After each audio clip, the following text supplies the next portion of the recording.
আরকিপুর থানায় আজ এক অদ্ভুত পরিস্থিতির সৃষ্টি হয়েছে। পুলিশ দাবি করেছিল মোট 7 জনকে জুয়া খেলার অভিযোগে আটক করা হয়েছে, কিন্তু তারপরে থানায় আয়োজিত সাংবাদিক সম্মেলনে দেখা যায় সামনে আনা হয়েছে মাত্র 5 জনকে। স্বাভাবিকভাবেই প্রশ্ন উঠছে, বাকি 2 জন জুয়ারি গেলেন কোথায়? এদিকে সাংবাদিক সম্মেলনে উপস্থিত ছিলেন এসডিপিও এবং ওসি। তারা আটক হওয়া 5 জনকে সংবাদ মাধ্যমের সামনে উপস্থাপন করেন। তবে মুখে বারবার বলা হলেও কেন 7 জনের বদলে 5 জনকেই দেখানো হলো তার কোনো স্পষ্ট জবাব পাওয়া যায়নি। ঘটনাটিকে ঘিরে স্থানীয় মহল থেকে শুরু করে সাংবাদিক মহলেও তীব্র বিতর্কের সৃষ্টি হয়েছে। পুলিশের আচরণে স্বচ্ছতার অভাবের অভিযোগ তুলেছেন অনেকে। সাধারণ মানুষের মধ্যে প্রশ্ন জেগেছে, অন্য 2 জন কি প্রভাবশালী হওয়ায় আড়ালে চলে গেলেন, নাকি পুলিশের অন্তরে রয়েছে অন্য কোনো খেলা? স্থানীয়দের দাবি, পুলিশের উচিত খুব দ্রুত এই অস্পষ্টতা দূর করা এবং আটক হওয়া সব অভিযুক্তকে সামনে আনা, না হলে প্রশাসনের প্রতি মানুষের বিশ্বাস আরো নড়বড়ে হয়ে পড়বে।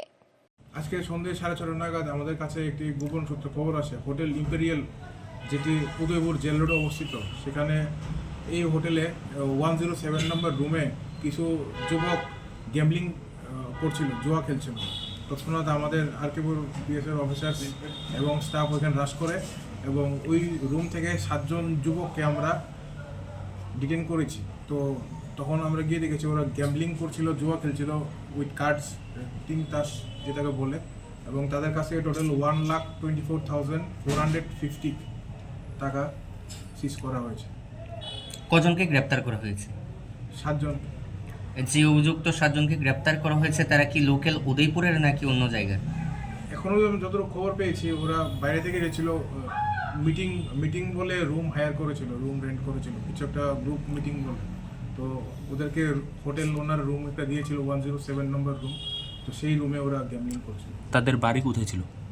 বাড়ি আমরা এখন দেখছি কোথায় ছিল। আচ্ছা, নামগুলো বলা যাবে? নামগুলা এখন আমরা রিভিল করছি না। আদালতে কি প্রেরণ করা হবে? না, প্রসিকিউশন রিপোর্ট সাবমিট করবে। টোটাল কত টাকা পাওয়া গিয়েছে আরেকবার যদি বলেন? টোটাল 1,24,450, 1,24,000। ব্যুরো রিপোর্ট, অবিরাম 24x7।